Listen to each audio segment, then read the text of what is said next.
Hey lovely, good morning and welcome to the Camnet Breakfast Show. I'm your host, Patrick Soko, and on a day like this, being a Thursday, I'm not alone. I'm always with my Thursday compatriot, Makokwa Kozi. A lovely good morning to you, sir.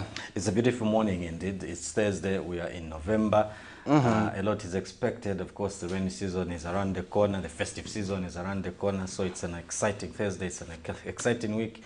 And there has been a lot that has been happening in the country, especially in the National Assembly. So we hope that we are going to take that route this morning in discussing issues to do with the happenings in the National Assembly.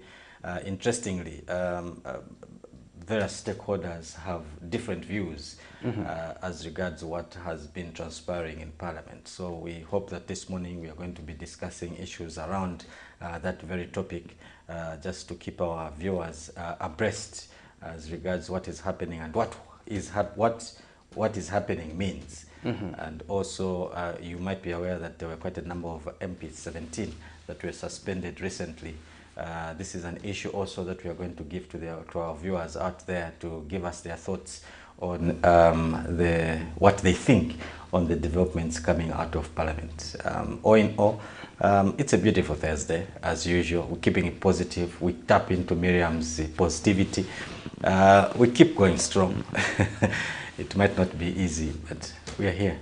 Indeed. So we are now calling on those our viewers to join in and join the conversation, especially through our social media platform on Facebook. And preview that Majira, he's watching us from the sweetest town of Mazabuka, as well as others like Musonda. We want to hear from Mr. Jones Mukuma, as well as also want to hear from John Temba. Is also a keen follower of Makokwa Kozi, hoping that you make sure that he impresses him this morning. Sure. And also now we have to go to our first segment, and the first segment, Kozi, is where we have to know about our health. Sure. So this is a segment that we thought is going to help our viewers to keep in check with their health. It is very important. Indeed. That we know how we are doing health-wise.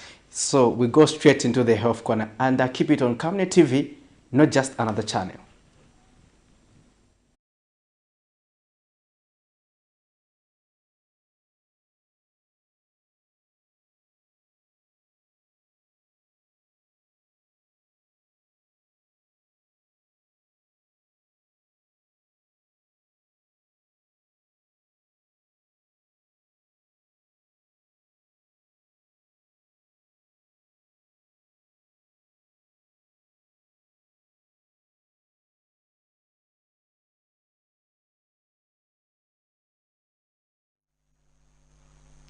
Hi, good morning and welcome to the Health Corner here on the Breakfast Show. I am Dr. Nakubena Mfaya.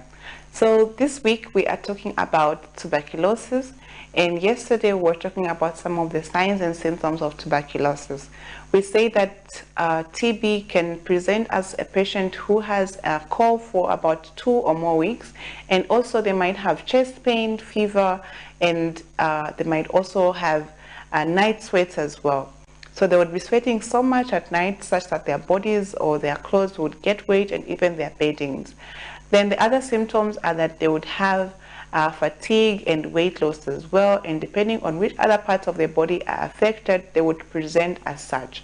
So if it's the back, they would have back pain. If it's the brain that has been affected, they would have confusion, coma, they might have seizures, and they would also have a headache. So today we'll talk about how is TB diagnosed and treated in the hospital. Now, there are quite a number of tests that can be done, but there's usually just one test that is needed to be able to confirm that you have TB, and we call this AFB culture. So the patient will be asked to produce sputum, preferably the sputum that is produced very early in the morning. So when you produce the sputum and it's taken to the lab, they would need to culture it to see if there's any bacterial growth on that culture. And if there's bacterial growth, then it confirms that indeed you have the bacteria, or you're infected with tuberculosis. So after the confirmation test has been done, then you would need to start treatment. Now, there are some times when people do not have, there are some times when people would have the classic symptoms and they would have to do a chest x-ray. So even when you only have the chest x-ray and the classic symptoms of TB, you can be started on the treatment for TB. So usually on chest x-ray, people with TB would have certain signs that show that someone is infected with TB that would look abnormal on chest x-ray. So depending on what type of chest x-ray it is, there would be some changes on the chest x-ray that would show that someone has been infected with TB. However, for patients who have HIV, sometimes the x-ray changes, so you might not really see any changes on the chest x-ray, and sometimes they might already have some of the symptoms of this TB, so they might be presenting with the chest pain, the coughing, the night sweats, the fevers, and they don't have any chest x-ray changes. They would still be started on TB treatment depending on whether there's a high suspicion of TB, maybe somebody was in contact with somebody else who had TB. So you might be started on this medication based on suspicion, because we don't want you to stay in that period where you are infected, so you can easily transmit the infection to other people. So we want to be able to treat it as soon as possible. But they would still be required to send some samples to the lab for culture to be able to confirm whether there is TB or not. So there's also what we call Gene Expert. Gene Expert is a test that can be done to check if you have TB, and if the Gene Expert comes out positive, also you would need to be started on the treatment for TB. There's also what we call urine TB lump.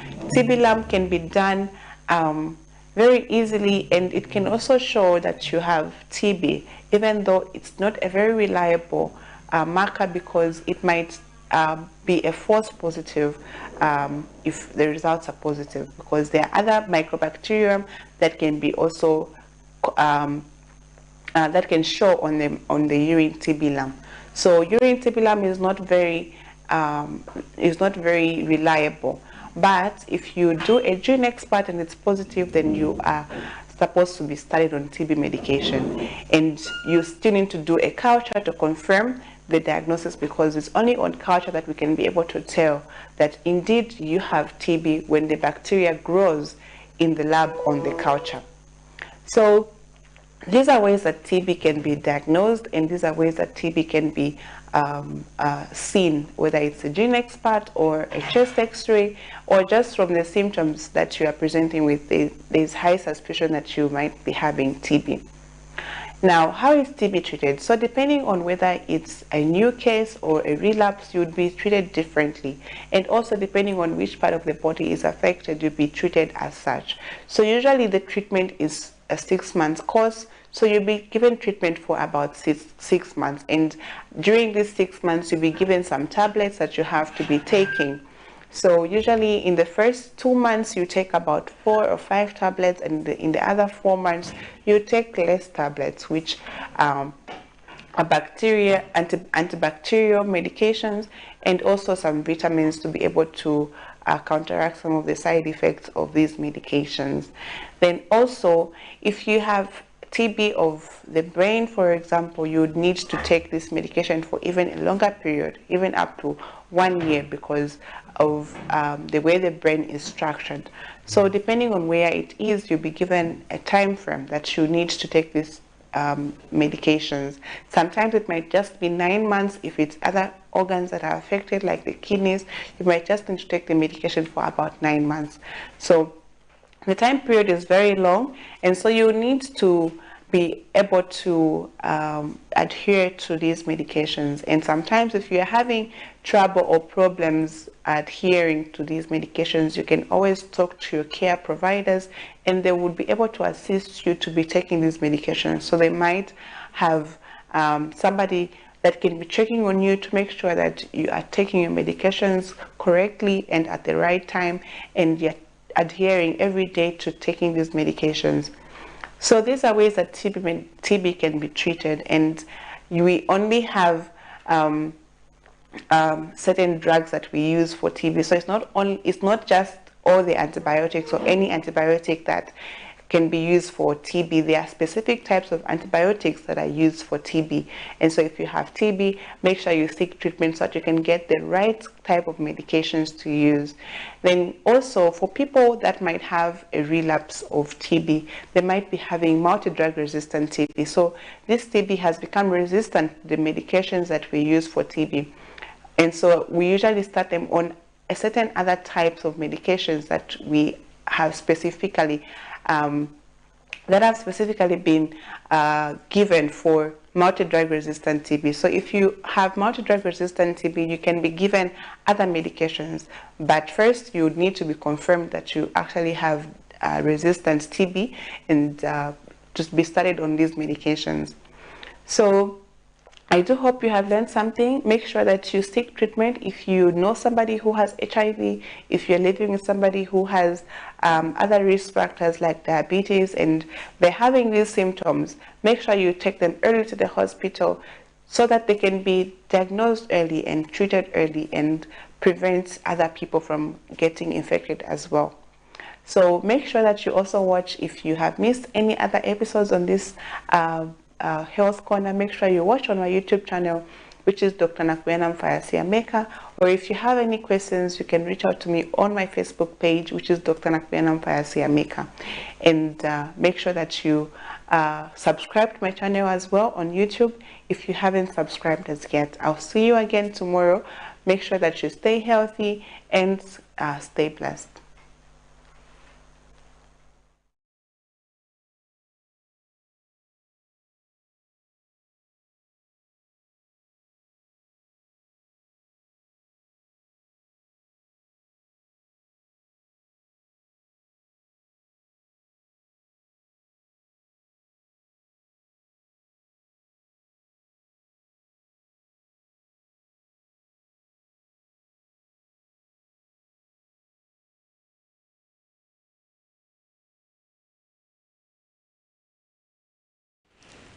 Well, thank you for staying with us, and that was the Health Corner there with Dr. Nakubena Mfaya talking about the subject of TB, which is a deadly disease, and it's still affecting the country. Much as we are paying attention to other diseases such as HIV and as well as malaria, TB is equally affecting us as a country, causing. Seriously, so there's one thing that I heard from the doctor. She says treatment can be for a longer period as 6 months, but the emphasis was that there is need for patients to adhere to treatment.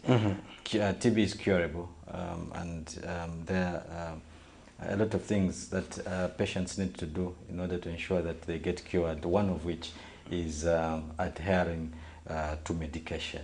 Indeed, adherence to medication cannot be substituted. Now, let's go straight into looking at how the kwacha is performing this morning, so that we know whether we are improving or it continues to decline further. And let's have a look. And this is how the kwacha is performing now. We start with the Greater British Pound. It is buying at 27 kwacha 5.3 ngwe and selling at 28 kwacha 07 ngwe. The euro is buying at 23 kwacha 9.5 ngwe and selling at 24 kwacha 4.2 ngwe. The South African rand is buying at 1 kwacha 2.1 ngwe and selling at 1 kwacha 2.4 ngwe. And the $1 US is buying at 22 kwacha 4.4 ngwe and selling at 22 kwacha 8.8 ngwe. And we are looking at that's how the kwacha is performing. But if you see on the dollar aspect, we are seeing that it has gone continue to depreciate, and that both selling and buying, it is at 22 kwacha. We've been trading at 21 kwacha for a while, but now it shows that it shows no signs of reducing. And these updates have been made this morning, and at 0911 and at 0703 today, being the 9th of November 2023. So those are your money market, but they do vary from bureau de change to the other, from one financial institution to the other, from one bank to the other. So but the differences are minor, just a few digits here and there, but it is, wherever you go, it is trading around 22 kwacha. So if you were saving money in dollars, I'm sure you are among the few who are excited and just wanting to cash in those dollars so that you get yourself more kwachas. And so that's how it is. If you have more kwacha to the contrary and want to get the dollar, you feel should change. You don't feel excited at all because you get less. So that's how it is coming out there. But we need a stronger kwacha, and we've seen that the Bank of Zambia has been taking proactive interventions to just stabilize the local currency, as seen from the intervention of revising the reserve ratio, and now we are seeing that it has been pegged to 14.3% from 11% somewhere there. But others have argued that this measure is not sustainable and only continues to lessen liquidity in the local economy. So, and yesterday we saw that the Minister of Information and Media, Mr. Cornelius Mwetwa, had a press conference where he did indicate that the government will soon start paying local suppliers, and this was in response to the questions that were being asked by journalists that when is the government going to start paying the suppliers. This is given that for example, institutions like the Electoral Commission of Zambia, they have been holding on to money for media houses. Remember, we've been going towards the next direction, and other institutions have been owing. The government has been owing other institutions. Let's say contractors. Some local contractors haven't been paid because despite providing the service. Others as far as 5 years ago, others 3 years ago, others. So that also tends to affect business, because the government was also undertaking a review to assess whether people did supply what they are saying they supplied, because we see that others did supply air, according to President Hakainde Hichilema, and if Kozi and Sons have supplied air, why should we pay them? So one interesting thing about that particular move is like I'm an interested party, because there are a lot of media institutions that did work for the Electoral Commission of Zambia. So it's exciting news that the government is now will soon begin to pay the people they owe. This to media houses, I think, comes as great news. I think it comes as a festive season gift. Yeah, it comes as a festive season gift indeed, because as you have put it, we are almost heading into the next election. So I think that it's better that the 2021 election is cleared, and we start to look at the 2026 elections as we prepare for that particular general election.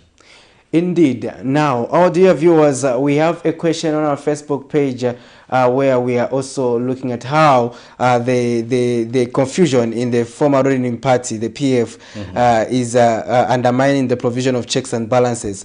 We are asking you those questions. You can give us your analysis on that subject, and we want to hear from you wherever you may be calling us from. It be Southern Province, Eastern Province, Northern Province, Northwestern Province, and Luapula Province, Muchinga Province, Copper Belt Province. We want to hear from all over the country so that we get the views of our citizens this morning, Kozi. You understand that, for example, I want to bring it to your attention that this session of the budget is quite critical. Sure. In that they have to approve the budget. The budget hasn't yet been approved. But we have seen that members of parliament, about 17 of them have been suspended for 30 days. And others are also serving, weekly suspensions. You know, so you do wonder to say, at what time are they going to represent Zambians who have been rejecting the introduction of a tax on mobile money? If they are going to be outside parliament for 30 days, who is going to speak for the people about some of these taxes that the government is introducing or changes they are making, some of the policies, and in terms of critiquing and making sure that they come up with a win-win situation, and that favors both the running of government affairs as well as the ordinary citizens. How do they do that? Because if they are not present in the house. So if you look at it ultimately, the voice now of opposition is shrinking in the house, and the 30 days suspension is not conducive. I want to bring it to your attention that okay, it is not the first time that we are seeing a 30 days suspension, because we also did see it in the previous administration when the UPND was in opposition and the PF was in office. We saw that the speaker then, Dr. Patrick Matibini, also did slap UPND members with a 30 days suspension, if you remember, because I think she was also following on that precedence. But that even that time, people did complain that it was not justifiable. It was too harsh to get a 30 days suspension from Parliament. Now, the people's representatives now are not even in the house. How do they even speak for the people, especially in an event of an emergency? How does a member of parliament go and file a question there to say there is this in my constituency, there's this matter of public national of emergency? That provision has been provided at parliament, where they do consider matters of public agency. Now, how does a member who has been suspended because he go and represent the people if there's a calamity in the area? So I think some of these things, but again, looking at they are saying there's misconduct on the other hand in terms of the parliamentarians. So even them, how do they hold out themselves? So we'll be looking at that story in detail, Kozi, because it's one of the stories that we have. Sure. And we also have stakeholders calling for dialogue and also mutual respect in the house. That is important to ensure that affairs of the house are run in a professional and effective manner. As let's now look at a story where we have the Vice President Mutale Narumango has called for heightened cooperation in establishing the drug and alcohol control policy to save the continent's current and future generations from substance abuse, which culminate into mental health disorders. Ms. Narumango says that doing so is key in harnessing social welfare protection against the scourge.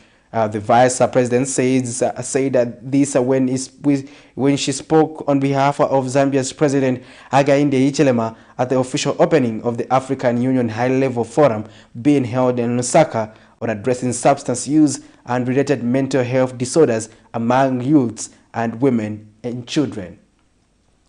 And World Health Organization Director General Tedros Adhanom Ghebreyesus in a virtual address has called on delegates to focus on providing prevention and solution mechanisms to substance abuse and mental health challenges, which increased by 40% world over. So let's have a look at this story and another story where a 13-year-old girl has died after being bitten by 10 dogs belonging to Shi Yaming, a Chinese national, the director of King of Farms. The incident occurred Wednesday, November 80th, on the 80th, around 05 hours when the now deceased went to the toilet outside the house. According to police spokesperson Ray Amonga, Sharon Banda, 13, died. Sharon Banda, 13, died on the spot as she sustained deep cuts all over her body. So let's have a look at this story. According to the World Drug Report, 60 million individuals, representing 8.4% of the population aged 15 to 64 years, are estimated to have used illicit drugs in Africa in 2018. Amidst a projected population growth, Africa is likely to be vulnerable to an increase in the number of people who use drugs by 2030. The estimated drug use prevalence is projected to increase by 40% in 2030 due to demographic factors experienced by the continent, which include a growing market for drugs including those produced locally. While this threatens the health, socio-economic well-being and security of people on the continent and impedes continental transformation as espoused in the African Union Agenda 2063, Zambia's Vice President Mutale Nalumango has called for heightened cooperation in establishing the drug and alcohol control policy to serve the continent's generation at different levels. Speaking during the official opening of the African Union High-Level Forum being held in Lusaka from 8th to 10th November 2023, Mrs. Nalumango says everyone has a mandate to ensure societies are protected. Drug supply reduction and demand reduction strategies. 3. Fight emerging organized crime such as cyber crime. 4. Drug strategies to counter enablers of drug trafficking.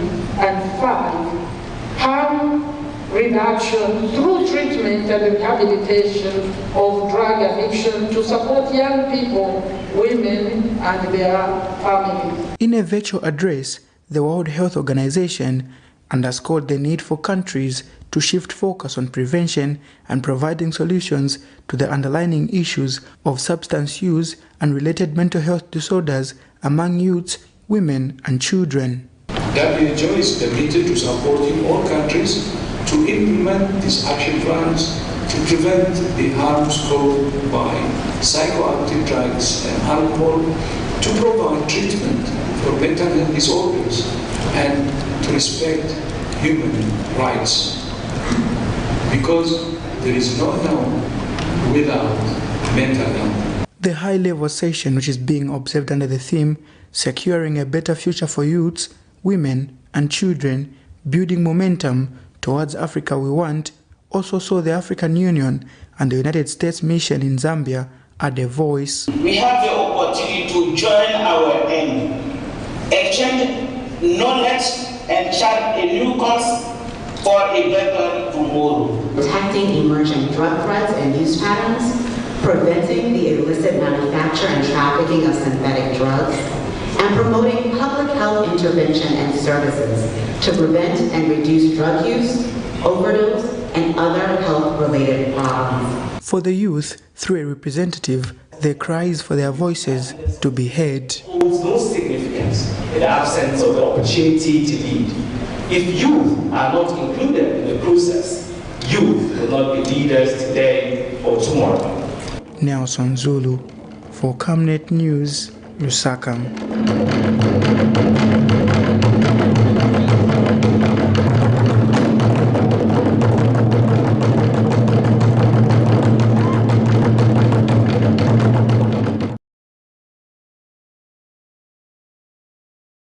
Marco Polo Police Force today, the 8th of November 2023, around 08 hours, received a report of a case of reckless and neglect act in which Alan Banda, aged 43, of Kingo Farms, a potteryman, reported that his daughter, juvenile Sharon Banda, aged 13, died after being bitten by dogs belonging to a Chinese national, Mao Shi Yamin, the director of Kingo Farms. This occurred today around 05 hours at Kingo Farm. Brief facts for the matter that today around 05 hours, the now deceased child went to the toilet, which is outside, and whilst there, 10 dogs pounced on her. She was beaten and died on the spot as she sustained deep cuts all over her body. Police visited the scene of crime and discovered the dead body of the girl lying on the ground with multiple dog bites all over the body. The body has since been deposited in West Teaching Hospital mortuary, awaiting postmortem and burial. Meanwhile, Mao Xing Yanging has been detained for the offense of reckless and neglect act. Arrangements have been made with the veterinary officers to go and examine the dogs so as to determine their fate.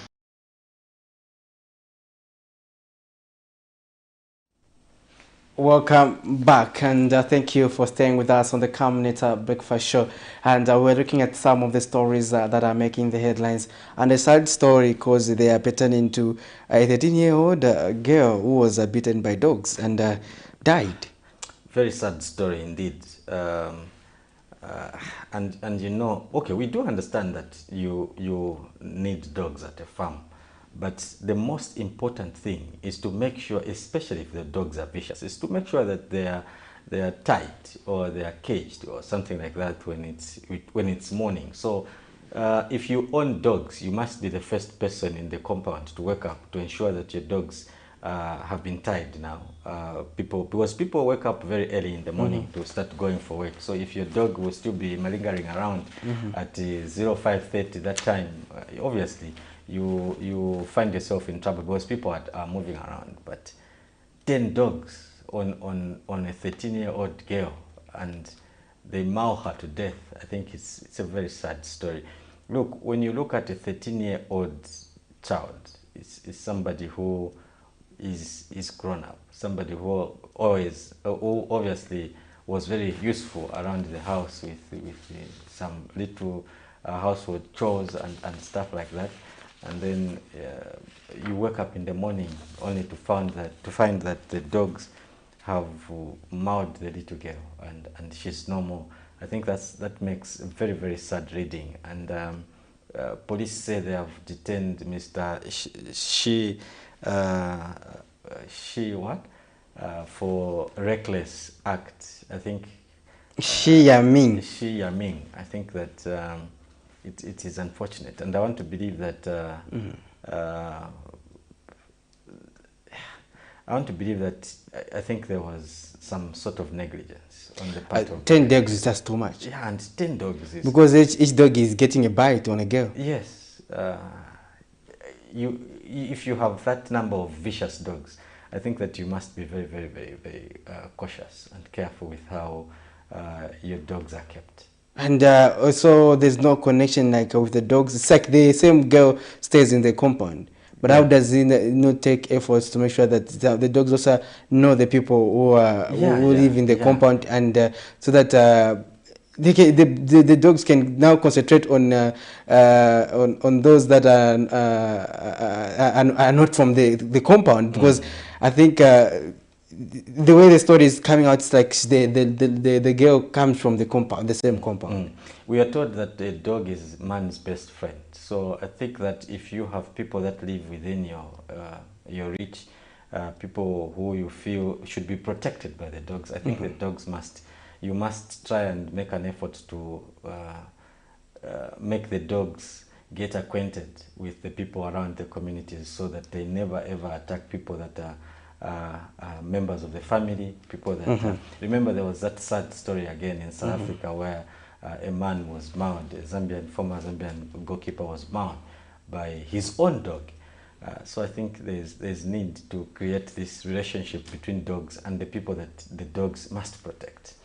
Indeed, in case you want to give us your contribution pertaining to that story, on how you think we should handle matters pertaining to dogs, you can call us and give us your contribution on the program, or alternatively, you can also leave us a message on our Facebook page, and we'll be glad to hear from you and also listen to your opinion. And looking at also this, there's been calls that some of the breeds of dogs should not be allowed in the country, because at the moment everything goes. Even if you breed this doggy and the lion, you may even found it in the community, you understand? Yes. Because we are not taking proactive measures to make sure that these breeding arrangements are well regulated, because people are now breeding dogs that are uncontrollable, and some of the dogs in other countries are not allowed.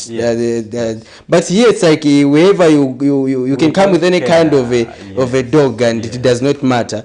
But because also they also bank on poor enforcement of laws. Imagine if a council cannot even manage to handle vendors. How can they handle these people in their farms confined, to tell them to say these dogs are not allowed, or who are go to people's head and say this kind of a dog, no, it is a danger to the community, or stop breeding this dog and this dog, because all those things should have guidelines, and I don't think we are paying attention to such matters, but they are serious cause. I'm not a dog person, but I know I think I can recognize a German Shepherd.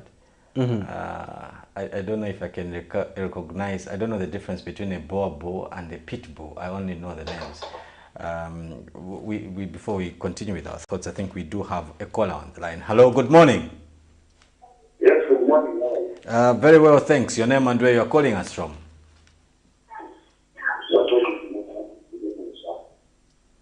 I didn't get your name. Yeah, you're talking about that. Yes. Please go ahead, sir, and give us your contribution.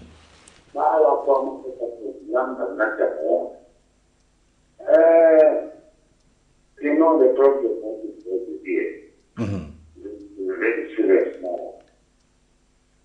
The people who are waking at night with dogs. So those securities are there. Immediately knock off. You have to the dogs. And you have to all that years because of security. You check them to avoid the attacking individual. There is a long day short night. If you look at the side, people will tap away. As if he is the sixth hour. So now, if you look at the dog that side, innocent again, because of negligence.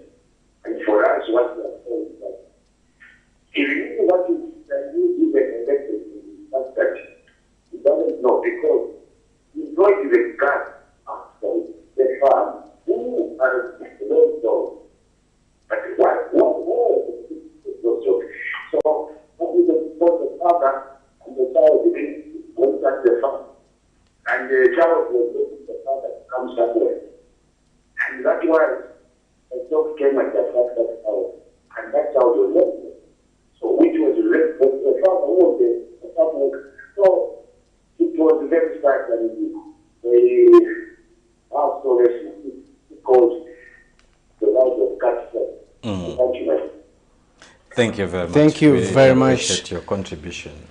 He has brought in a very, very valid point when he says that, look, when your security people, when your security guards are knocking off, they must ensure that the dogs are tied or they are taken back to their kennels so that they don't. And that is the right time, I think, to tie the dogs. If there are no security people, then you wake up at maybe 04, make sure that the dogs are tied. It's safe now, and he has put it. It's short nights now. At 05 it's like 7 hours. So I think that there is serious need to ensure that you keep your dogs in safe places. Before the call, we were talking about breeds and breeds that should be allowed in the country and breeds that should not be allowed in the country. There are breeds, I'm told, I'm not really sure. There are breeds that at a certain age, they lose their memory. They forget who is who. And probably this was the case with the South African man we are talking about. Yes, because he has been staying with those dogs, the pit bulls. Yes, so it loses its memory. I don't know if this is true. And it will attack whoever it attacks. And these are powerful dogs. But before we continue, we have another caller. Hello, good morning. Hello, good morning. Hello, good morning. Yes, may we have your name and where you are calling us from? Okay, this is Manjimera, calling from Gardena. Mr. Manjimera, you can go ahead with your contribution, sir. Hello, yeah. Good morning, Mapukaze. Good morning, sir. Yeah.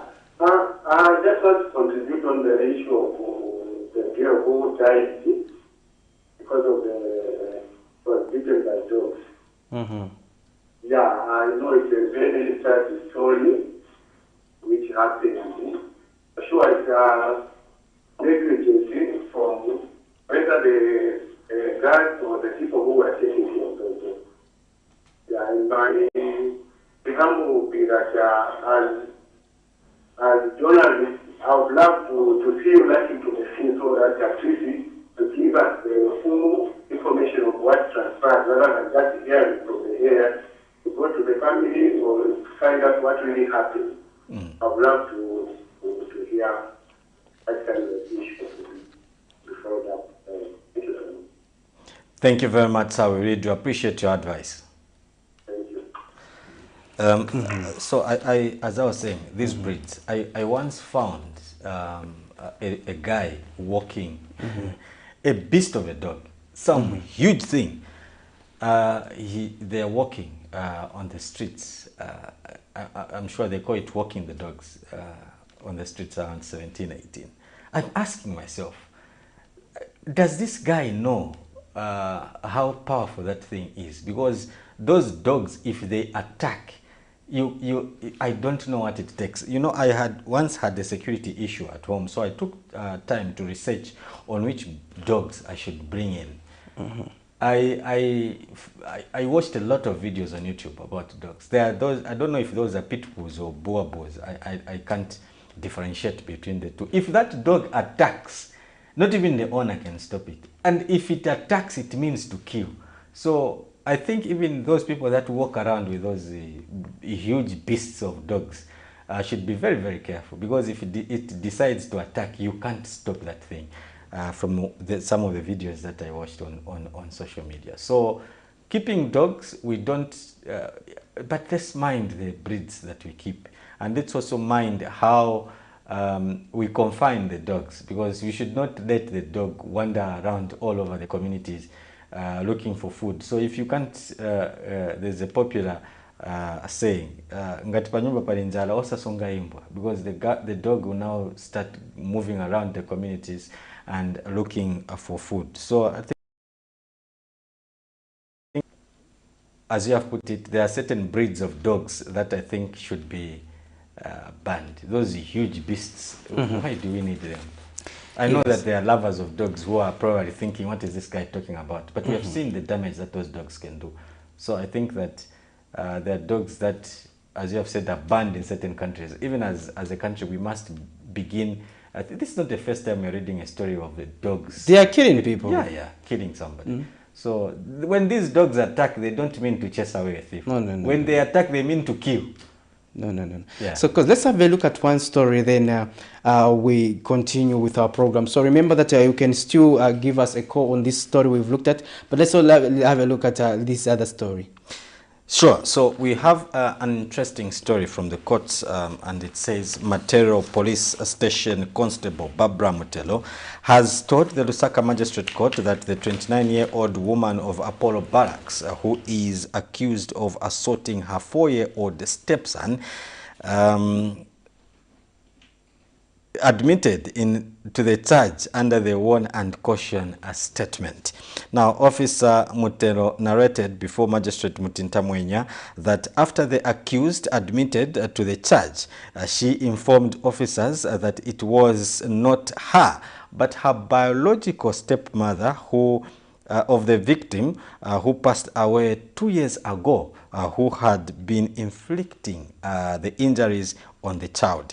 Now, the witness was testifying in a matter in which a 29-year-old Nonde Ngosa is accused of assaulting her 4-year-old stepson. Now, Ngosa, a wife of a Zambia Army officer of Apollo Barracks in Lusaka, pleaded not guilty to one count of assaulting a child. We have more in the following report. The Lusaka Subordinate Court heard shocking testimony Wednesday morning of how a 29-year-old woman who is accused of assaulting a 4-year-old stepson allegedly blamed the action on the minor's late biological mother.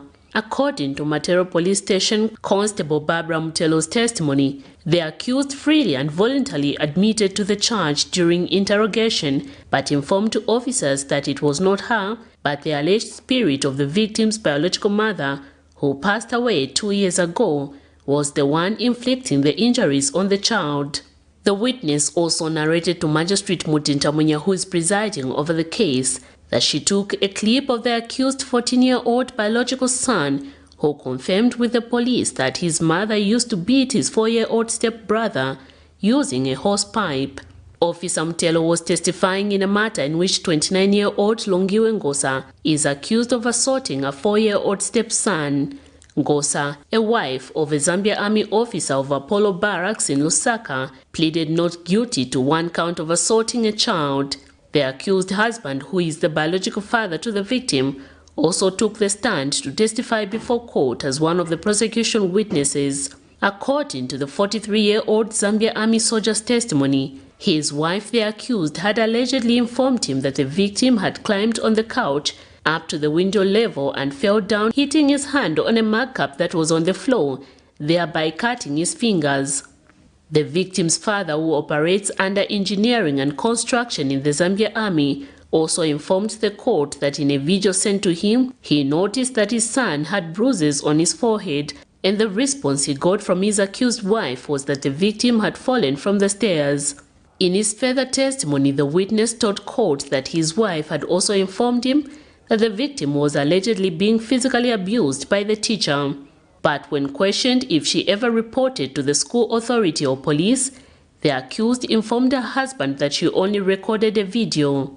In cross-examination, the victim's father told court that he has never seen his wife beat the victim. He also indicated that he has been away from home for almost 4 months as he was on national duty in the Lower Zambezi. The witness also admitted the existence of ghosts before court and that he had seen one before. Other witnesses that testified this morning include the victim's school teacher, who took the video, and the accused neighbor, who testified that the accused 14-year-old biological son told her that the accused would mostly hit the victim when he messes himself up or refuses to eat. The matter comes up on the 29th of November 2023 for trial. Miriam Kaimba, reporting for Camnet TV News.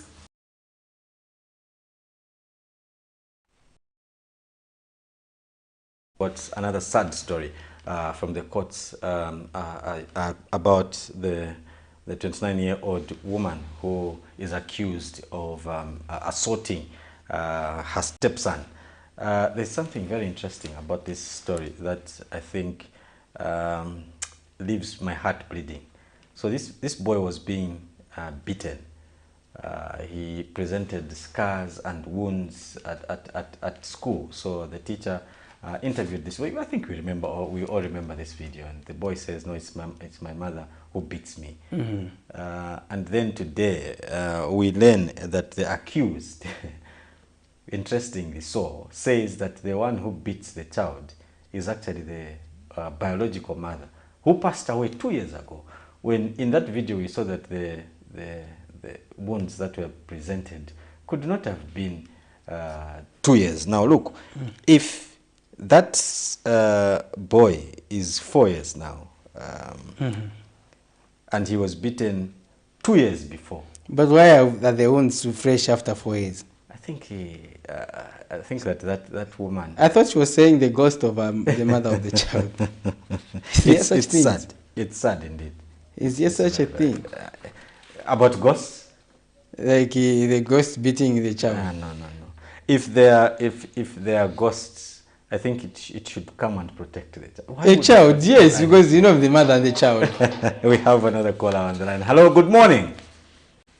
Good morning, how are you? Very well, thanks. Your name and where you're calling us from? I am Mr. Chuzu. Mr. Chuzu. Yes. Welcome, sir. Please go ahead and give us your contribution. Hello? Hello? Oh. You okay? Because let's also look at that other story so that we look at them at once. So another story that is making the headlines says the Southern Africa Center for Constructive Resolution of Disputes, SACOD, has called for mutual respect between the National Assembly leadership and the opposition members of Parliament. Speaking in an interview with Camnet News Wednesday, SACOD Executive Director Boniface Chembe says the continued conflicts in Parliament is as a result of lack of mutual respect between a Speaker and opposition members of Parliament. Mr. Chembe says both the Speaker and the members of Parliament have a role to play in fostering democracy, hence the need for the two parties to find a balance in which their roles will continue to thrive. 17 opposition members of Parliament and 1 independent were suspended Tuesday, 7th of November 2023 for 30 days from Parliament and its activities for gross misconduct. Meanwhile, Economic Freedom Fighters EFF leader Kasonde Mwenda has regretted the suspension of the 17 members of Parliament, stating that about 6.3 million Zambians have been deprived of representation in Parliament. We have more in this report.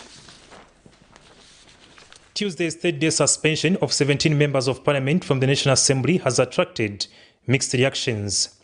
The suspension came after weeks of heated scuffle between the Speaker of the National Assembly, Nelly Muti, and Mostly Patriotic Front, PF members of Parliament with some notable independents. Commenting on the matter, Southern Africa Centre for Constructive Resolution of Disputes, SACOD, has attributed the happenings in the National Assembly to lack of mutual respect between the two parties. Oftentimes, when there is disrespect in the manner in which interaction prevails between two or more stakeholders, we begin to see, or it tends to solicit the kind of action that we have seen, both on the part of the Speaker in as far as the suspension are concerned, but also on the part of opposition members of Parliament in terms of the rhetoric, but also in terms of them wanting to put their points across. Speaking in an interview with Camnet News, Mr. Boniface Chembe has called for coexistence between the Speaker and opposition members of Parliament for both to continue playing their roles respectively.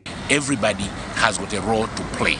The Speaker has got her role, opposition members of Parliament have got their role, and what is important is to allow these roles to be played out without anybody inhibiting or seemingly stopping them from taking place. Meanwhile, Economic Freedom Fighters EFF leader Kasonde Mwenda is of the view that the Speaker would have gone for other means of punishment besides suspension to avoid depriving some citizens of representation at that cardinal level. Members of Parliament, that's depriving the very people of Zambia from being part of the process of making their own laws. There are many avenues she would have chosen. She would have reprimanded them, she would have fined them, should have questioned them. There are so many that are provided, about 5, but she chose the extreme one of sending them away. She's not actually punishing the MPs, but she's punishing the people that those MPs are supposed to represent. For Camnet TV News, Afias Kaptula, Lusaka.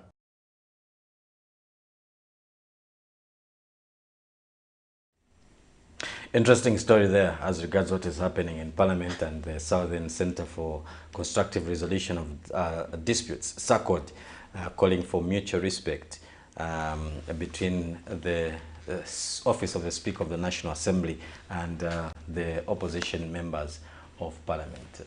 Interesting story there, Patrick. Talking about mutual respect. Indeed, mutual respect is what we are expecting in the House, and it's a timely advice. Yeah. And institutions like SACOD have been instrumental in helping to build dialogue. So we hope that they can take further action to see if they can also steer dialogue between the two political parties. And you know, we have been talking about another issue pertaining to the Speaker of the National Assembly. And as we look at that story, because there's been the government says that is propaganda by the PF. Yes. Intentions to impeach the Speaker. Sure. So we want to be getting your views regarding this happening in Parliament, the issue pertaining to the Speaker.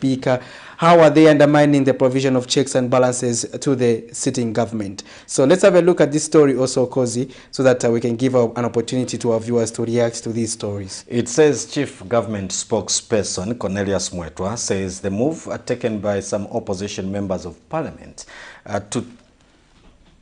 to move a motion to impeach the Speaker of the National Assembly, Nelly Muti, is a political propaganda that cannot see the light of day. Now, addressing the press in Lusaka Wednesday, Mr. Mwetwa says for such a move to be taken into effect, it requires 1/3 of the members of Parliament to support it, which the opposition currently do not have. Mr. Mwetwa says the Speaker has also acted in accordance with the law when she changed the names of leader of the opposition in Parliament from Brian Mundubile to Robert Charinga. Let's have a look at this.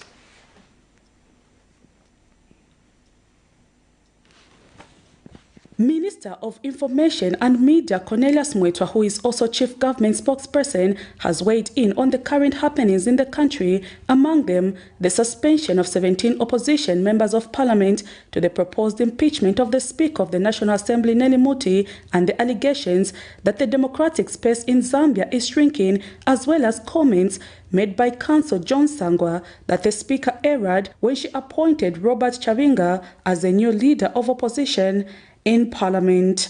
The minister, who briefed the media in Lusaka Wednesday, says the suspension of the 17 opposition members of parliament is not new to the House and that the National Assembly is guided by rules and that those who break it should face the consequences of their actions. Rules of the House and punishments thereof, that in this particular instance of members of parliament, of our dear colleagues belonging to the opposition, there is no politics involved. This is how parliament operates. They have their own rules to govern themselves. So, there is no hand of the executive, there is no hand of President HH. Meanwhile, Mr. Mwetwa says the move taken by the opposition members of parliament to call for the impeachment of the Speaker of the National Assembly, Nelly Muti, is a political program that cannot see the light of day as it requires the third majority to vote for the motion, which the opposition does not have. It can only be presupposed that this impeachment is schemed to undermine the decorum and the exalted esteem and integrity of the speakership and the persona of the office bearer, Madam Nelly Muti, who is a celebrated and distinguished and accomplished lawyer of impeccable and unquestionable character, professionalism, and meanwhile, Mr. Mwetwa says the comment by Council John Sangwa that the Speaker erred when she appointed Robert Chabinga as the new leader of the opposition in Parliament does not hold waters, as the Speaker acted in accordance with the law, adding that the same law which the PF refused to amend in 2016 is now here to haunt them. It is not up to the Speaker to reject a correspondence coming out of an entity holding itself as the official office bearer, given the circumstances and considering at that moment an injunction which had been thrown out restraining Honorable Mayo Sampa and his team holding themselves as the official office bearers, therefore legally leaving them with authority to transact. And the chief government spokesperson says government will today, 8th of November 2023, take the access to information bill to Parliament as one of the key electoral promises that President Hakainde Hichilema committed himself to fulfilling once elected into office. Prudence Chota, reporting for Camnet TV News.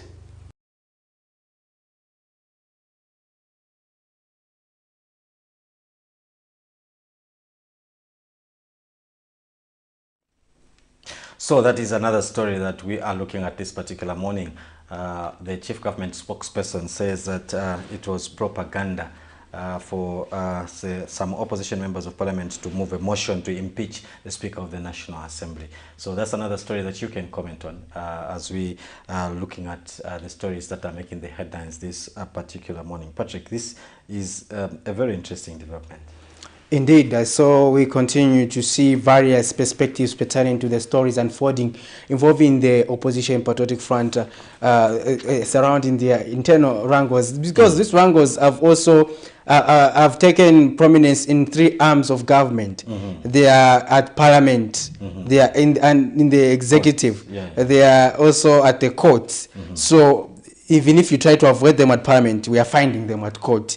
We avoid them at court, we are finding them at the executive. So everyone else is an interested party now. Various concerns have been coming through, and Mr. Mwetwa, in that story we played, was trying to allay concerns that the opposition PF is under the current confusion because of the hand that of the government, and was also clearing issues pertaining to the Speaker of the National Assembly over the purported intention to impeach her. Let's have a call, pick this call. Hello, good morning. Hello, good morning, once again. Morning. Your name and where you're calling us from? Yeah, this is Ben Please go ahead, sir, and give us your contribution. Yeah, I just want to have a comment concerning what is happening in our Parliament House. Yeah, I find it a bit difficult as for me to really... Sorry. We needed to hear your perspective. You were about to explain an important issues pertaining to how you find issues in Parliament. So, but we would want to hear from you this morning, our dear viewers. So continue giving us those calls, and we are looking at quite a number of stories. You can equally pick out on a story where we had 10 dogs that killed a 13-year-old girl, and we also had stories pertaining to Southern Africa Center for the Constructive Resolution of Disputes, a SACOD, where they are also commenting on the subject of dialogue among political parties, and they are urging the PF to ensure that they find a better way of resolving issues, even the differences pertaining to how the speaker probably is handling issues. If they feel they are not happy, there are right channels or right ways they can communicate, and that the speaker also has to also recognize the MPs, and in short, is just talking about mutual respect, Cozy. And Mr. Mwetwa on the other story is talking about the issues pertaining to the intentions by the PF to impeach the speaker. Is saying that is tantamount to propaganda, and it should not be entertained. So we are getting your views, and we have another caller. You are through to the Camnet Breakfast Show. Good morning.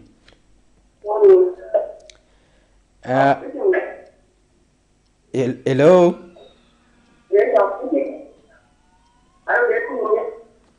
Sorry, do call us again because we can hardly hear you. Your line is fluctuating. So make sure that where you are, there is a good network coverage, as well as make sure that the phone is as close to your mouth as possible, so that we can be able to hear you audible, loud and clear, because it's not only us but also our viewers who also have to get what your contribution is. So as we also call the TV station, make sure that we reduce the volume on your TV set, because feedback is bad for our ears. So but let's keep those calls coming right about now, and we want to hear from you wherever you may be, our dear viewers. Good morning, and we want to continue to hear to get your perspectives, but we are supposed to have an interview course as well, pertaining to the same issue, so that we also tapping into the views of other governance actors. So we do expect to have an interview surrounding the issues of what is happening, of course, in Parliament, and of course what is happening in the Opposition Patriotic Front and various other issues as regards governance. We have another caller on the line. Hello, good morning. Good morning. Your name and where you're calling us from? Mana Mateo, please go ahead. Go ahead, Mamayo.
Thank you very much.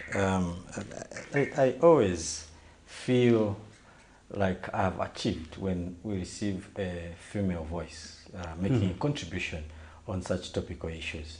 Yeah, I equally feel the same. Yeah, because usually women, when they call ni to boma yanganepo kuno manzi siachoka kuno njala kuno, but when they speak even on such issues, I think it's very, very important. It's very important because it shows you the level of interest she has in civic matters.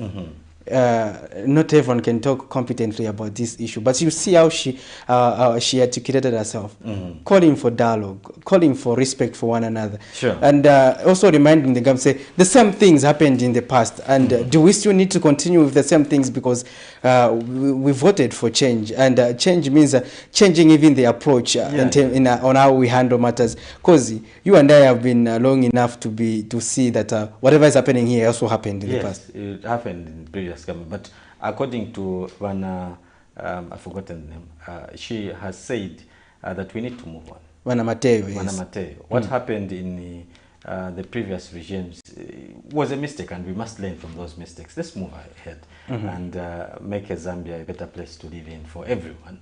I think it is very, very important that we take that route. But we have another caller on the line. Let's hear what they have to say. Hello, good morning. Hello, good morning. Your name and where you are calling us from? Yeah, I'm calling you from Kitwe. Kitwe, and your name is? Please go ahead, sir, and give us your contribution. Yeah.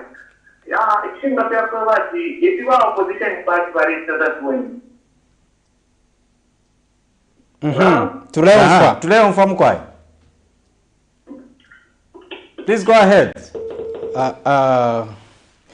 And he thought we were not able to get him, but it was very loud and clear. Yeah, very loud and clear. Actually, we were getting him. And he was very audible. Me of a friend of mine who always wants you to be nodding when he's telling you a story. Yes. Yeah.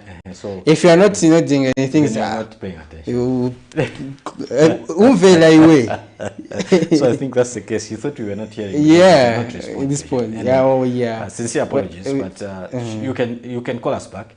And we would really love to get to hear what you think about what we are discussing this beautiful morning. So if you also want to give us a contribution, you can go to our Facebook page and leave your contribution on this particular broadcast. It is actually live on the Camnet TV Facebook page. And also you can call us on the numbers that are on your screens and give us your contributions. We are looking at quite a number of stories. We did look at a story that is talking about the chief government spokesperson saying that the impeachment motion is actually a political propaganda and it will not see the light of day. And we are also looking at another story where the Southern Africa Constructive Resolution of Dispute, SACOD, is calling for mutual respect between the Speaker of the National Assembly and the opposition members of Parliament. We are also looking at another story where 10 dogs have mauled and killed a 13-year-old girl in Lusaka, and also another story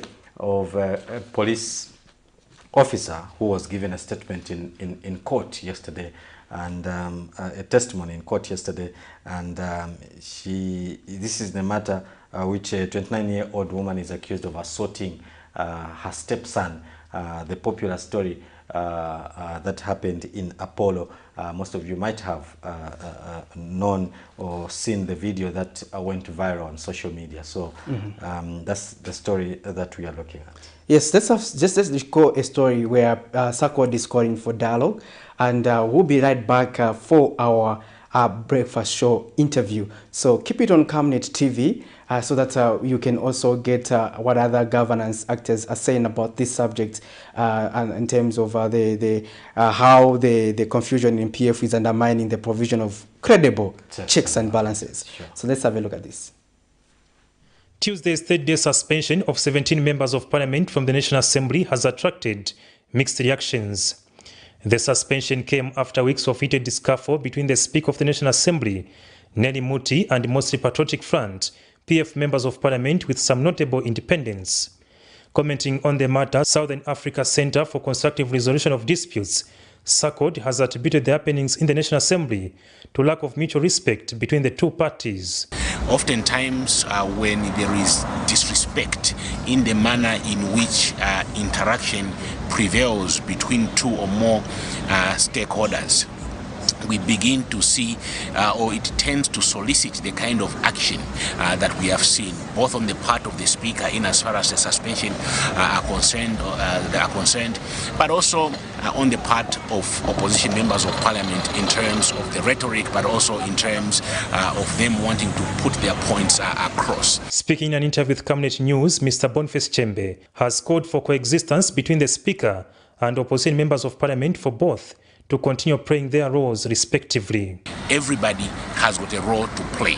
The Speaker has got her role, opposition members of Parliament have got their role, and what is important is to allow these roles to be played out without anybody inhibiting or seemingly stopping them from taking place. Meanwhile, Economic Freedom Fighters EFF leader Kasonde Mwenda is of the view that the Speaker would have gone for other means of punishment besides suspension to avoid depriving some citizens of representation at that cardinal level. Members of Parliament, that's depriving the very people of Zambia from being part of the process of making their own laws. There are many avenues she would have chosen. She would have reprimanded them, she would have fined them, she would have questioned them. There are so many that are provided, about 5, but she chose the extreme one of sending them away. She's not actually punishing the MPs, but she's punishing the people that those MPs are supposed to represent. For Camnet TV News, Afias Kaptula, Lusaka. Tuesday's third-day suspension of 17 members of Parliament from the National Assembly has attracted mixed reactions. The suspension came after weeks of heated discussion between the Speaker of the National Assembly, Nelly Muti, and Mostly Patriotic Front, PF members of Parliament with some notable independents. Commenting on the matter, Southern Africa Center for Constructive Resolution of Disputes, SACOD, has attributed the happenings in the National Assembly to lack of mutual respect between the two parties. Oftentimes, when there is disrespect in the manner in which interaction prevails between two or more stakeholders, we begin to see, or it tends to solicit the kind of action that we have seen, both on the part of the Speaker in as far as the suspension are concerned, but also on the part. Welcome back. Thank you for that story, Afias Kaptula, pertaining to dialogue which is being called by the Southern Africa Center for the Constructive Resolutions of Dispute, SACOD, and the Executive Director, Mr. Boniface Chembe, was giving his perspective there. And now, right about now, in the studio, we've been joined by our guest, who is Mr. Wesley Mianda. He is a governance activist. He is a politician. He does a lot of things and talks about national affairs. Mr. Mianda, good morning and welcome to the program. Good morning, Mr. Soko, and good morning, viewers. Thank you very much that you honored our invitation to be with us this morning. So we'll start the conversation, Mr. Mianda, with the question that we are asking our viewers this morning. And this is a question where we are saying, with the confusion that is happening in the former ruling party, the Patriotic Front, which is also Zambia's largest opposition political parties, are we likely to see the provision of credible checks and balances, especially in Parliament, even how they, even on outside Parliament, because it's like focus now has been diverted? It's a sad state of affairs that we are seeing at play, and it's very unfortunate that as a democratic nation, where we are talking of believing in divergent, political persuasions, we also would like to look at multipartism. So when you look at what is happening now in PF, which happens to be the biggest opposition political party that we have in Zambia, it is an indication that our democracy is almost diminishing, and we don't expect credible checks and balances, because being the biggest opposition political party, we're supposed to expect a lot from our colleagues. Now, the whole issue lies in the hands of members of PF themselves to put their house in order. It's not good to just continue playing some kind of blame games where they are pointing fingers at this one or ruling and many others. There is still time for them to come together and find a way, because at the end of the day, they all have common interests. That is, that of maintaining the party as it was left by the late President, Mr. Michael Sata. So the ball lies in their hands. It's not too late for Mr. Mao Sampa and the rest of PF members to come together and see how they can rebrand the party, how they can make it formidable, so that it remains intact. Otherwise, we are worried as Zambians, because for sure our democracy will, at the end of the day, die out. The confusion in the PF, what do you make of it? The Mao Sampa camp held a convention. What do you make of that convention? Would you say after that convention that this particular camp is legitimate to hold the offices that they're holding? What's your take? To start with, what is at play now is tit for tat. Mm-hmm. Yeah, when you look at the way the former president was picked as a candidate, mm-hmm. It is the same way.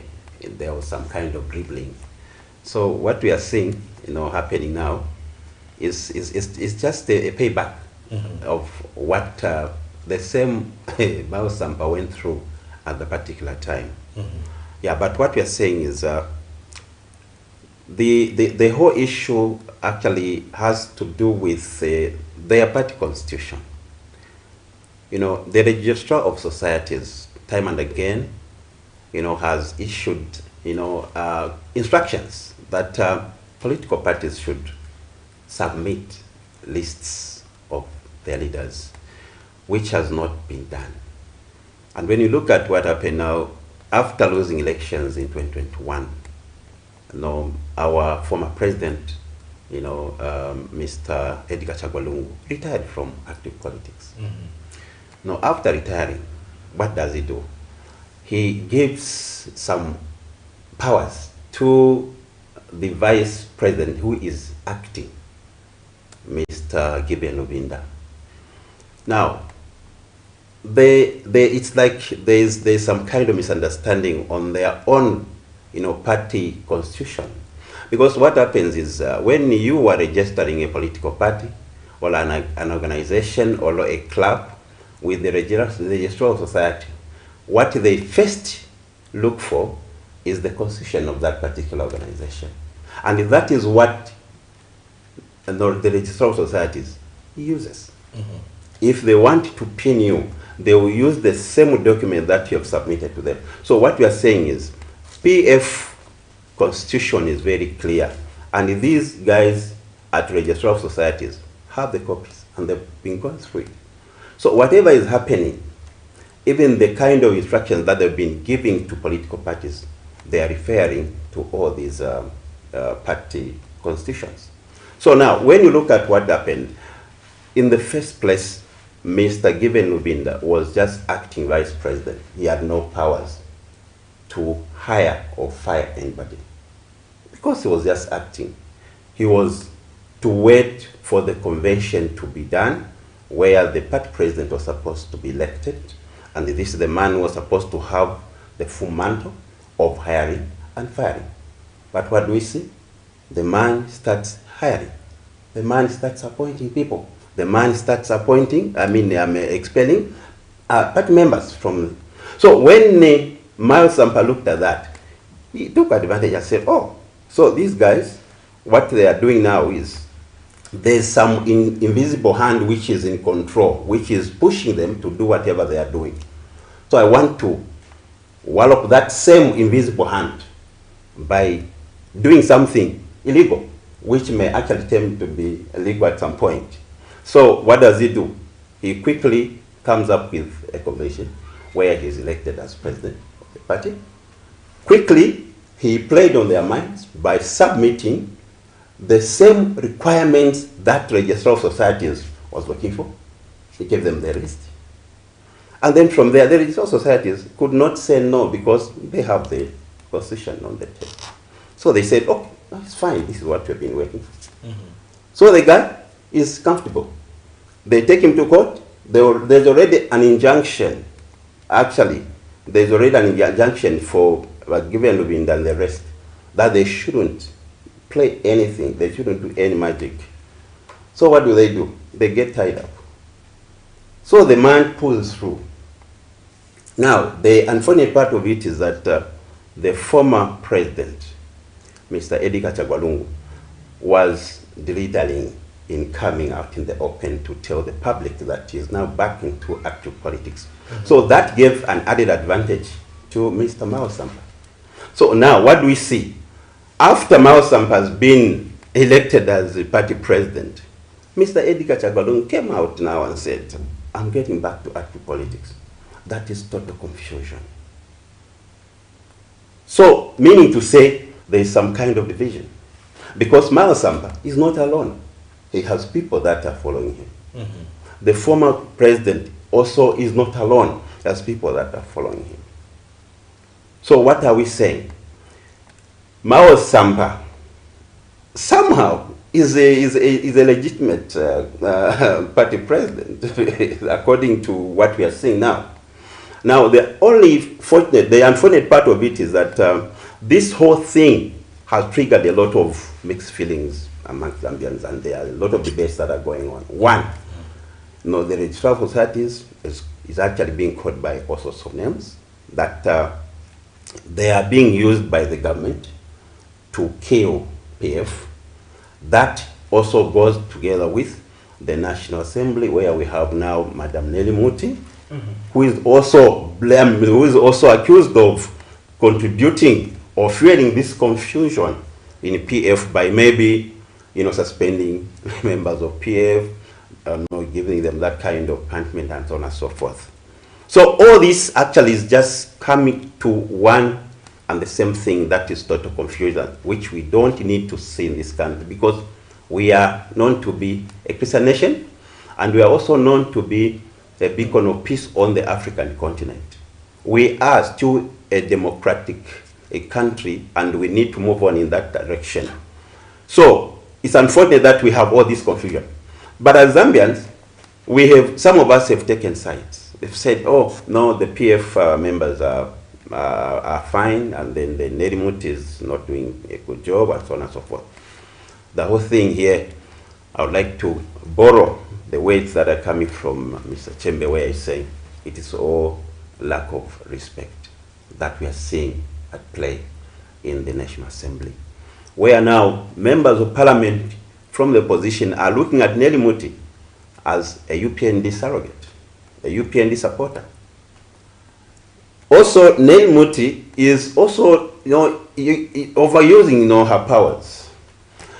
She has every power to control the system, to even be lenient enough to the people that are making mistakes, like members of parliament. She can find a lighter way of handling the situation, instead of going to those extremes of suspending about 17 of them for 30 days. Now, who are going to handle these debates that we're supposed to have in parliament? Meaning to say, the value is being reduced. Mr. Mianda, yes, you mentioned a critical aspect, 17 members of parliament suspended. This is the time when we are looking at the budget. Some Zambians have not agreed to the in its entirety to the 2024 national budget, and they want these members of parliament to help them debate to say some of the policies should be challenged. And we are also having, for example, yesterday we had good news where the minister was talking about the access to information being tabled in parliament. Now, how do we get effective checks on that law to make sure that that law is serving its intended purposes, and that some of the lacunas are addressed while these members of parliament are debating. And various, even we were talking about issues, for example, of agents that may happen in a constituency where this member of parliament is coming from. How do they ask that question? You know, this is the challenge that we have. At 30 days, Mr. Nia. 30 days, that's a lot of time. Because, you know, all these debates are supposed to be done by the same members of parliament that have been suspended. That's why we are saying Madam Nelly Muti is guided by the parliamentary, you know, standing orders, you know, working hand in hand with the Constitution of Zambia, just to use her discretion to do the right thing instead of reaching the extremes of disadvantaging members from these constituencies who are being presented by these 17 members of parliament. And we are also talking about the budget. Not only that, there are so many issues that need to be discussed, that need to be debated on in the National Assembly. So when you look at the 30 days and all these things that should be pushed through, like, you know, access to information and our view and so on and so forth, who are going to handle these debates? How fruitful are they? How effective are these debates going to be in the absence of the 17 members of parliament? It is very unfortunate. You know, I want to be very categorical. I'm not here to support what Madam Nelly Muti is doing. I'm not also here to support what members of the opposition are doing. I'm saying there must be some kind of mutual understanding, some kind of respect, some kind of recognition. Members of parliament, when they are in that house, that is a business house. They know what we have sent them for. We are paying them from taxpayers' money. And we do not expect them actually to behave the way they are behaving. We are saying no to that. And that actually has nothing to do with the kind of business that we have assigned them to do in that house. So we are saying there must be that kind of understanding, that kind of respect between the National Assembly Speaker and the member of the Parliament. And then coming to the Speaker of the National Assembly, we have had a lot of speakers of the National Assembly. We have the Honorable Amsaman Omamba, the late, may his soul rest in peace. We can learn from such people, the way they conducted the businesses in that house. Madam Nelly Muti has all these people that she can learn from. I know Matibin and many others. The only problem that we have in Zambia is that when you have a ruling party, and then when it comes to such institutions where you have people that are running those institutions, we tend to actually, you know, align them to the ruling. And the ruling also feels it owns such people, it owns such institutions. These are Zambian national institutions.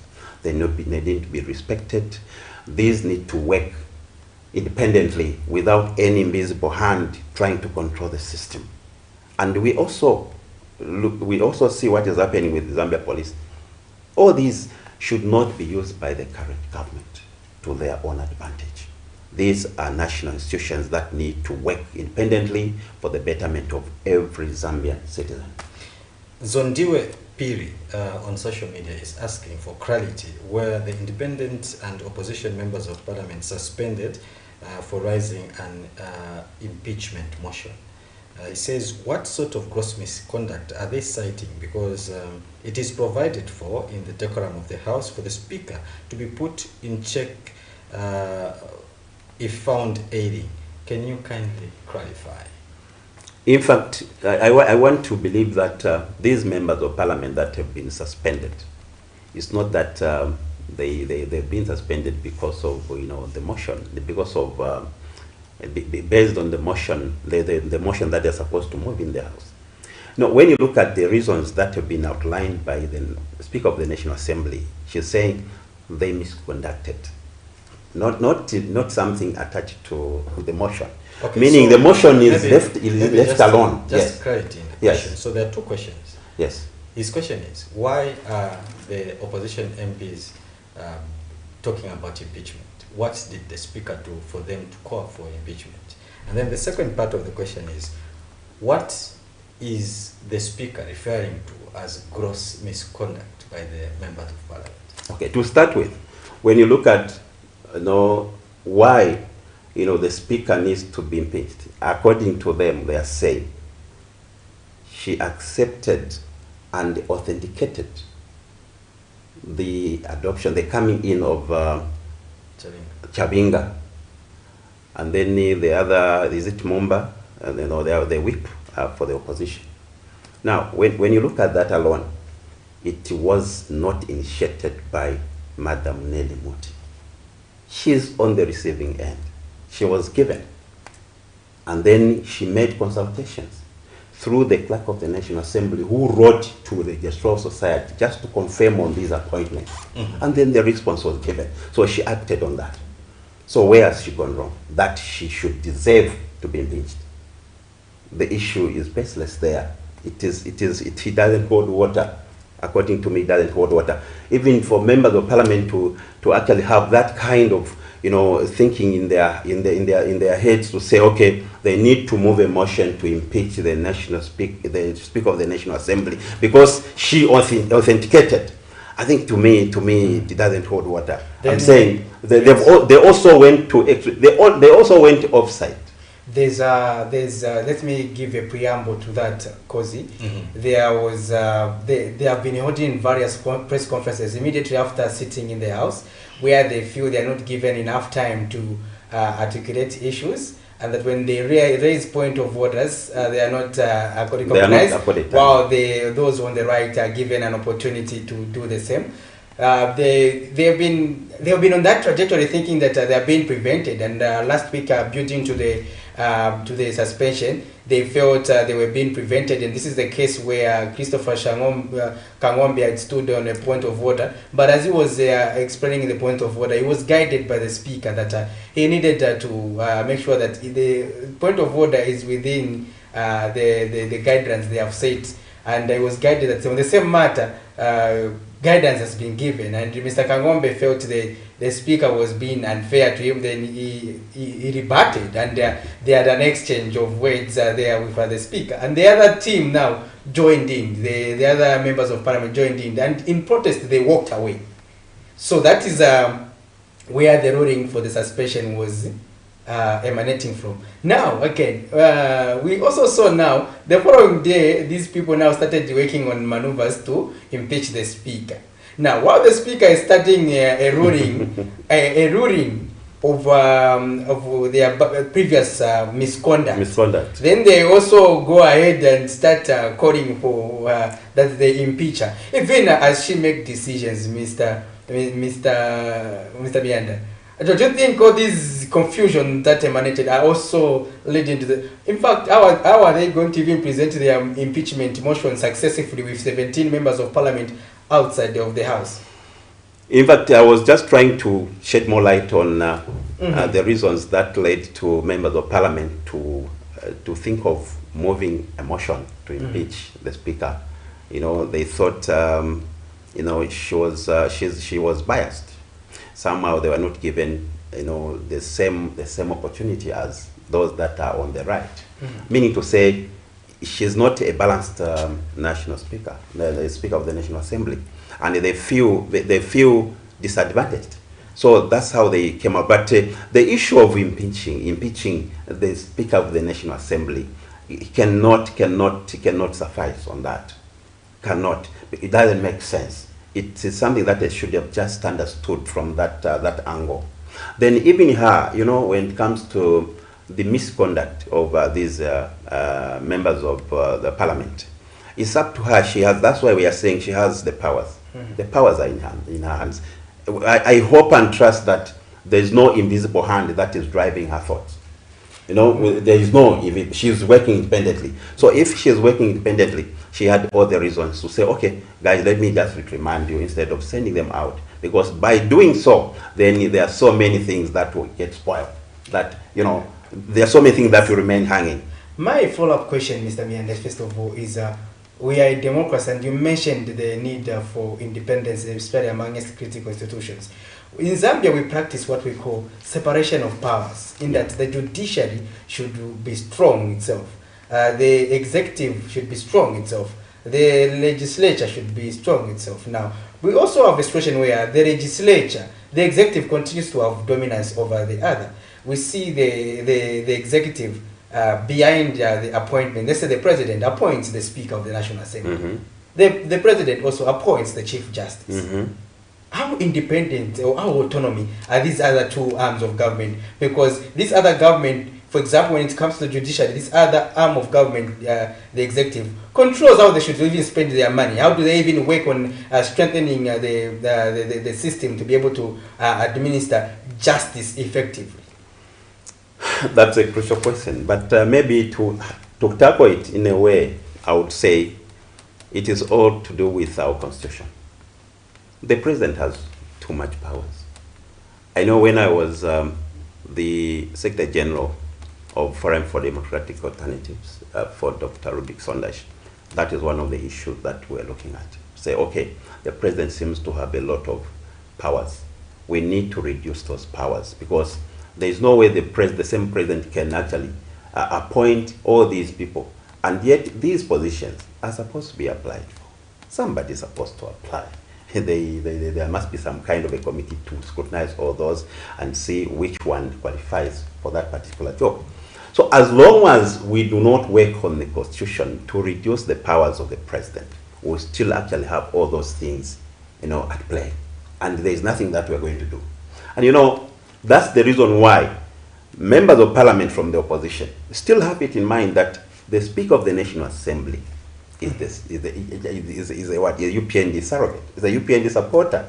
So whatever she's doing, she wants to appease her appointing authority, which shouldn't be the case, because once somebody is appointed to run such institutions, that person should work independently, which we are not seeing now. And these are the issues that bring a lot of problems. You look at the Chief Justice is also being appointed by the president. So meaning to say, all these arms are not completely detached from the executive. The executive has a bigger role to play. So what we are seeing now is all about the constitution. These are the lacunas that we are supposed to look at when it comes to, because there's also other concerns, Mr. Mianda. Sorry to cut you short. Yes. There, where one is a member of parliament, is in the legislature arm of government. One is a minister, is in the executive arm of government. Yes. One is a minister of justice, again, is in the judiciary.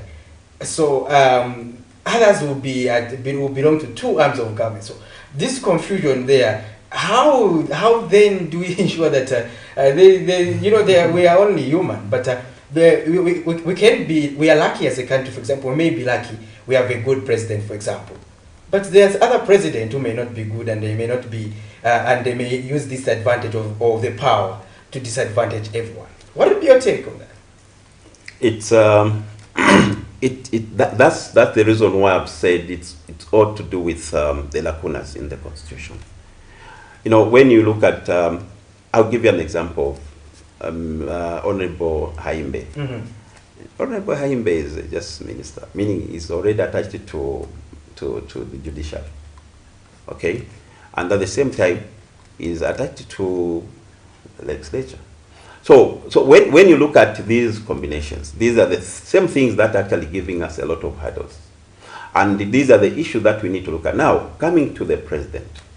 That's why you've just mentioned that it's good that we have the president who understands, the president who does not override, certain institutions.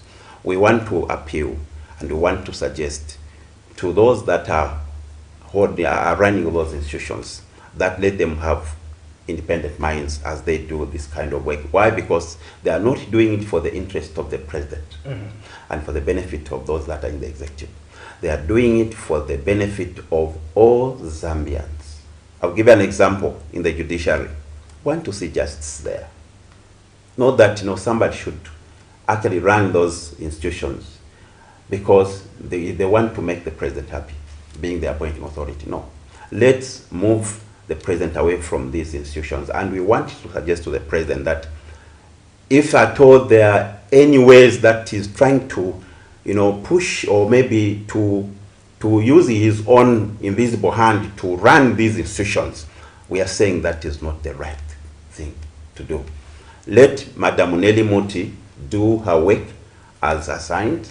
Let whoever is running whichever institution do that kind of work with independent minds. That's the only way we are going to have sanity in all these institutions. Yeah. So what we are seeing now, like in the National Assembly, it's all total confusion. Because already, I really sympathize with members of parliament from the opposition. They are supposed to look at how they can harmonize the whole thing in their party, rebrand it and make it solid for them to continue, adding value on the political arena. But what we are seeing now, they are spending more time to argue about all these unnecessary things in the National Assembly. They are suspended now.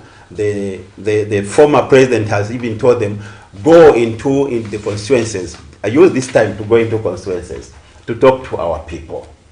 So when you look at all this, it is a circus. It will not benefit Zambians.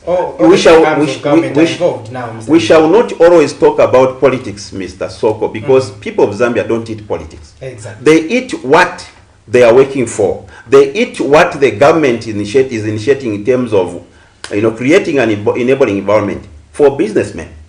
For those, like the so-called farmers and many others, that is what actually is putting food on their table. So we must have time for politics, and we should also have time to talk about development. Already now, it's all about politics. Even in the National Assembly, it's all about politics. Even this issue of suspending the 17 members of parliament, it's all about politics. When are we going to talk about things that will benefit Zambians? So we are saying it's not too late, and we don't expect anyone to come from anywhere. The ball is in our court. We can still sit down and iron out things so that we make them better. We need to aim at leaving this country the better one before, than when we found it. Someone wants to interact with us before we wind up. Hello? Yes, I'm here. Yes, your name and where you are calling us from? I'm calling you from Ndola. I'm Mr. Menan Kaptula. Mr. Kaptula, go ahead with your contribution, sir. Yes, sir. To start with, Mount Zampan President Ganuni. Please, I'm begging the people that are in charge of the PF confusion to stay away from me. We cannot allow Mount Zampan to be PF president. We can't. No matter what, we can't allow him to be PF president. There's nothing that much can do. So let's one charge to PF to do themselves. No one should be involved. If there's anyone behind supporting Mount Zampan, I was Dwaka. Can I ever give my stand on issue? Thank you. I think the message is loud and clear, and we have gotten his perspective. Let those behind the Maos stay away, and that Maos cannot govern. There should be a PF member, Mr. Mianda. But as you wind up, you can also take up his perspective. But there's also, I want you to just respond as you conclude. Is there redemption for the PF? To start with, based on the experience of political parties, you've been there, Mr. Mianda. To start with, no one, let me say, on our part as citizens, we would not be celebrating over the demise of PF. That is the biggest opposition political party that we have. And our hope and prayer is that those that are in the system, those that are attached to PF, let them come together, reason together, and put the house in order so that that party should remain intact. That is democracy we are talking about. Now, when you look at the question that you've posed, of the redemption for PF, it is still there. It is still there as long as these members are able to sit on the round table, iron out their differences, and then a way will be found. Yeah, that is our appeal, and that is our prayer, because as we have said, we do not want PF to die, because once PF dies, which other political party will be able to provide those credible checks and balances? Not any. Some of these political parties, they are just individual political parties, pocket parties, briefcase political parties. We do not even have members. So we are looking at PF as the biggest political party that can add value to the governance system of this country through the provision of checks and balances. So what we are saying is, as Zambians, let's hope and trust that we all have that willingness, we all have that wish that the PF guys should sit down and find a lasting solution to the challenges that they are facing, which actually have brought about the divisions that we are seeing now. We don't want those divisions like the way we are seeing in MMD. The same thing happened in MMD. We are saying we are a democratic country. Let's see how best we can play our cards properly, and maybe do something that is going to stand the test of time. Thank you. This is where we have to call it a day, and would like to thank our viewers and our guests for the day for giving their perspective pertaining to the topic of discussion. Cozy. Yes, this is where we have to leave. We have to thank you who all participated in the program this particular morning. Those of you that sent your messages on Facebook, we do appreciate it. So until tomorrow, when Prudence Chota comes with a business for breakfast, don't forget also to join us for the lunch table at exactly 12 this afternoon. On behalf of the entire production team, have a blessed day ahead.